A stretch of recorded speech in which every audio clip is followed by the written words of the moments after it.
Buenos días, mis alumnos del cuarto año del colegio. Les cuento que seguimos en el mes mariano, así que estoy acompañada de la Virgen María. Contarles de que es Dios quien sale al encuentro del hombre. Nuestra religión entonces no es una religión de libro, no es una fe muerta, sino es una fe que interviene en la historia del hombre. Por eso podríamos hablar de que en nuestra fe realmente estudiamos la historia de la salvación. ¿Y cómo transcurre esa historia de la salvación? Podríamos decir de que arranca con Adán y Eva desde la creación. Por eso se habla de un evangelio de la creación, como bien lo dice el Papa Francisco en la encíclica Laudato Si.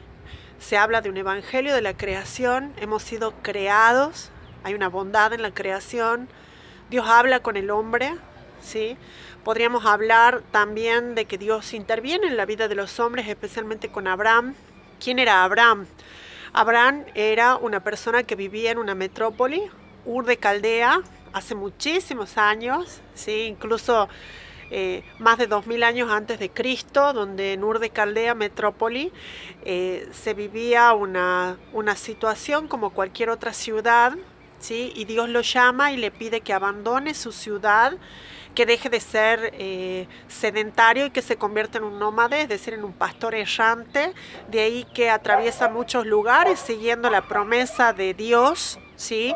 Dios le prometía tierra, descendencia, y que él iba a ser su Dios. O sea que a partir de ese momento arranca muy bien el monoteísmo. Podríamos decir entonces que con la figura de Abraham, ¿sí?, se constituye para nosotros en nuestro padre en la fe.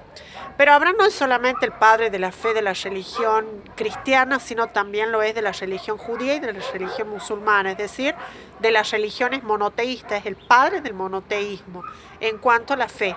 La fe de Abraham había sido tan inquebrantable que Dios le promete un hijo, Dios cumple y después Dios le pone en prueba, preguntando si es que realmente él era capaz de entregar a su hijo en sacrificio para poder realmente saber de que él confiaba, de que su fe era inquebrantable. Después podemos hablar también de Moisés, donde Moisés entrega los mandamientos, ¿sí?, a todo el pueblo de Israel. Primeramente lo elige a Moisés siendo... ustedes saben que la palabra Moisés es la palabra que nosotros usamos para denominar esas cunitas donde se colocan los bebés. En realidad el Moisés es una canasta. Se lo puso en una canasta y se salvó en el río Jordán. Moisés, porque de las aguas te he salvado, significa su nombre. Se va a constituir en una persona muy importante que no sabía hablar muy bien, pero lo que sí sabía era de tener ardor por el pueblo hebreo. Dios lo elige siendo hebreo, aunque criado en la corte del rey, porque lo había salvado la hija del faraón. Y a partir de ahí, con ese dolor ante el pueblo hebreo, Dios le promete que él iba a ser propiamente su Dios y le entrega luego los 10 mandamientos. Los 10 mandamientos los entrega después que pasan por el río Jordán y que el pueblo logra liberarse de la opresión que tenían en Egipto. Podríamos decir después, como datos importantes, datos interesantes, que aparecen los profetas. La figura de del profetismo en Israel es una figura muy importante. Podríamos mencionar a los profetas mayores, Isaías, Jeremías, Ezequiel, Daniel, y también podríamos hablar de los profetas menores después del exilio.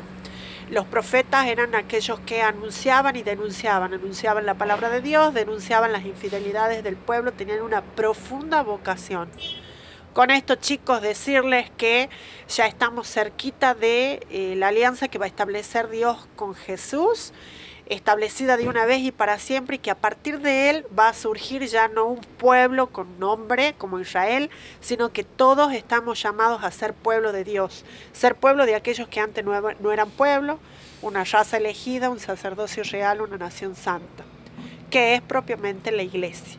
La alianza con Cristo es una alianza definitiva y que nunca pasará. Es la alianza que se da con un pueblo para todos los pueblos, para todos los hombres y para todos los tiempos. Con esto decir gracias a Jesús que pudo venir para salvarnos y para establecer con nosotros el pueblo que vivirá para siempre.